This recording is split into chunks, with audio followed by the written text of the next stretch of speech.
আসসালামু আলাইকুম ওয়া রাহমাতুল্লাহি ওয়া বারাকাতুহু। আজ বহুত ही সংক্ষেপে মেরাজ কথা আলোচনা হবে। মেরাজ হচ্ছে যেটা রসুল পাক সাল্লাল্লাহু আলাইহি সাল্লামকে আল্লাহ তাআলা প্রথম আসমান, দ্বিতীয় আসমান, তৃতীয় আসমান, চতুর্থ আসমান আর সেই ইলাহির যে সফর করিয়েছিলেন সেই সফরকে বলা হয় মেরাজ। আল্লাহ তাআলা কুরআন মাজিদের মধ্যে বলেছেন, আউযু বিল্লাহি মিনাশ শাইতানির রাজিম, সুবহানাল্লাযী আসরা বিআবদিহি লাইলাম মিনাল মাসজিদিল হারাম ইলাল মাসজিদিল আকসা আল্লাযী বারাকনা হাওলাহু লিনুরিয়াহু মিন আয়াতিনা ইন্নাহু হুয়াস সামিউল বাসীর। মহিমাময় তিনি স্বীয় বান্দাকে রাত্রে ভ্রমণ করিয়েছিলেন মসজিদুল হারাম হইতে মসজিদুল আকসা, যার চতুষ্পাশ বরকতময় করেছি, যেন আমি তাকে কিছু নিদর্শন দেখাতে পারি। নিশ্চয়ই তিনি শোনেন ও দেখেন। আল্লাহ তাআলা বলছেন, সুবহানাল্লাযী আসরা বিআবদিহি, যে আমি আমার বান্দাকে লাইলান, পবিত্র যিনি, প্রশংসা তিনারই, যিনি নিজের বান্দা হযরত মুহাম্মদ সাল্লাল্লাহু আলাইহি সাল্লামকে রাত্রিরে মসজিদে হারাম থেকে নিয়ে, মানে উম্মে হানি বিনতে আবু তালিবের ঘরে রসুল পাক সাল্লাল্লাহু আলাইহি সাল্লাম আরাম করছিলেন। আর ফেরেশতা জিবরাইল ও মিকাইল আসলেন। যেরকমভাবে বর্তমান শপিং মলে সামনে গেলে আপনার সামনে অটোমেটিক কাঁচের দরজা খুলে যায়, ঠিক ওরকমভাবে জিবরাইল মিকাইল যখন ওই ঘরের সামনে আসলেন তো তার ছাদ অটোমেটিক খুলে গেল। রসুল পাক সাল্লাল্লাহু আলাইহি সাল্লামকে নেওয়া হলে মসজিদে হারামে নিয়ে আসা হলে, বুক অপারেশন করা হলে, এই বুক অপারেশন করানোর পরে জান্নাত থেকে যে পানিকে এনেছিলেন, আল্লাহ তাআলার কুদরত এনেছিলেন, সেগুলো রসুল পাক সাল্লাল্লাহু আলাইহি সাল্লামকে দিলকে জমজম পানি দ্বারা এবং হাউজে কাউসারের পানি দ্বারা ধুয়ে এবং আল্লাহ তাআলার তরফ থেকে নিয়ে আসা পাওয়ার যে আলমী গায়বের জিনিসগুলো দেখবেন, জান্নাত ভ্রমণ করবেন, জাহান্নাম ভ্রমণ করবেন, আল্লাহ তাআলা আরশের নিকটে যাবেন, তার যে পাওয়ার দরকার সে পাওয়ারটা দিলের ভিতরে আল্লাহ তাআলা দিয়ে দিলেন। তারপর আবার হাত ফিরিয়ে দিলেন, বুক সোজা হয়ে গেল। রসুল পাক সাল্লাল্লাহু আলাইহি সাল্লামকে নিয়ে মসজিদে আকসায় চলে গেলেন। আকসা মানে হচ্ছে দূরের মসজিদ। মক্কা থেকে নিয়ে বাইতুল মাকদিস ফিলিস্তিনে যেতে 40 দিনের সফর, কিতাবের মধ্যে লেখা হয়েছে। উট ঘোড়ার পিঠের কথা আলোচনা হয়েছে। তো আল্লাহ তাআলা বারাকনা হাওলাহু, এই এলাকাটা কি মসজিদে আকসার এলাকাকে বরকতময় করেছেন। কেন? অনেক নবী রসুল এইখানে মদফুন আছেন, এসছেনও, আর এখানকার ফল ফ্রুট আল্লাহ তাআলা বরকত করেছেন। লিনুরিয়াহু মিন আয়াতিনা, আল্লাহ তাআলা যে দ্বিতীয় সফর করাবেন, নবীজি বলেছেন উরিজা বি সামা, আমাকে আসমানে নিয়ে যাওয়া হবে। ওইটি আল্লাহ তাআলা যে কুদরতের জিনিস দেখিয়েছেন, জান্নাত জাহান্নাম, আল্লাহ তাআলার আরও কুদরতের ক্ষমতা, সেটা আল্লাহ তাআলা দেখিয়েছেন নবীজিকে। সঙ্গে সফরটাই কুদরতের মধ্যে।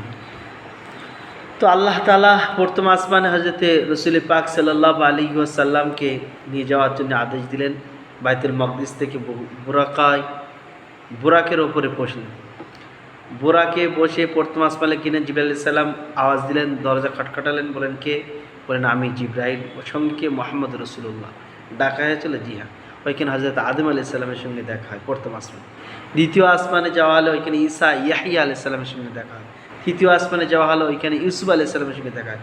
চতুর্থ আসমানে হযরত ইদ্রিস আলাইহিস সালামের সঙ্গে দেখা হয়। পঞ্চম আসমানে হযরত হারুন আলাইহিস সালামের সঙ্গে দেখা হয়।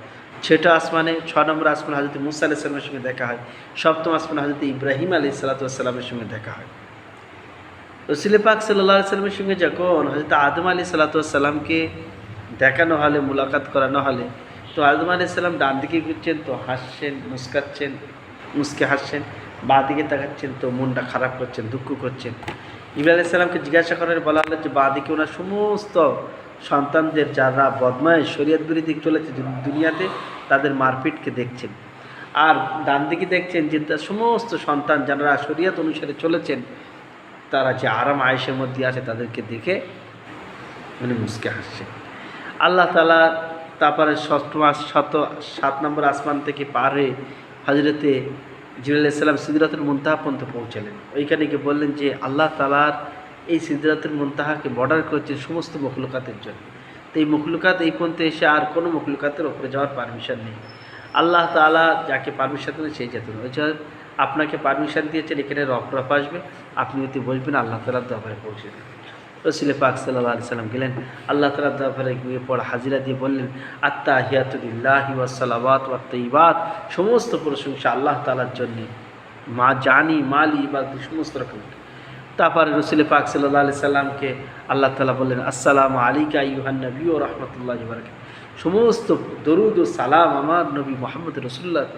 নবীজি বলছেন যে আল্লাহ তাআলার শান্তি শুধু আমার জন্য হবে, ওই জন্য আবার বললেন, আসসালামু আলাইনা ওয়া আলা ইবাদিল্লাহিস সালিহিন, আল্লাহর শান্তি দ্বারা বর্ষিত আমার প্রতি এবং আল্লাহ তাআলার নেককার বান্দাদের প্রতি। আল্লাহ তাআলা পঞ্চশক্তের নামাজ দিলেন। সব 6 নম্বর আসমান আসলে মুসা আলাইহিস সালামের সঙ্গে দেখা। মুসা আলাইহিস সালামকে বললেন যে কী দিলা আল্লাহ তাআলা আপনার উম্মতকে? বললেন পঞ্চশক্তের নামাজ। বললেন যে পারবে না, আমার উম্মতের 2 ওয়াক্তে ছিল তাই পারিনি, যান গিয়ে আল্লাহর কাছে কম করে নিয়ে আসেন। গেলেন, 5 কমলে, এরকমভাবে আল্লাহ অবশেষে 5 রাখলেন। আল্লাহ তাআলা বললেন, যাও তোমার উম্মত যদি 5 আদায় করে তো আমি আল্লাহ তাআলা তোমার উম্মতের পঞ্চশক্তের নেকি দান করব। এই হচ্ছে নামাজ।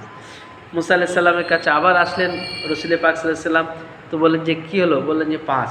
বলে আবার কম করেছে। নবীজি বললেন যে এবার আমার লজ্জা লাগছে। তার মানে আল্লাহ তাআলা যে অফার দিয়েছেন যে 5 পড়লেই আপনার উম্মত আমি পঞ্চশক্তের নেকি দেবো। তো আল্লাহ তাআলা আমাদেরকে সকলকেই 5 ওয়াক্ত নামাজ জামাতের সাথে পড়ার তৌফিক দান করুন। জামাতের সাথে একান্ত না হলে কমসে কম আদায় করার তৌফিক দান করুন। কেননা নামাজ হচ্ছে মিফতাহুল জান্নাত। হাদিসের মধ্যে বলা হচ্ছে, as-সালাতু মিফতাহুল জান্নাহ, নামাজ হচ্ছে জান্নাতের চাবি। নামাজ আল্লাহ তাআলা সমস্ত ইবাদতের আহকাম আদেশ দিয়েছেন দুনিয়াতে, নিজে পাঠিয়েছেন, আদেশ পাঠিয়েছেন। কিন্তু যখন নামাজের সময় হয়েছে নবীজিকে ডেকেছেন, নবীজির হাতে দিয়েছেন। স্বয়ং নবীজি আল্লাহ তাআলার আর সেই ইলাহি থেকে নামাজ নিয়ে আসছেন। অতএব আমরা সেই নামাজকে গুরুত্ব দেই। আল্লাহ তাআলা আমাকে আপনাকে কবুল করুন বলে না আমিন।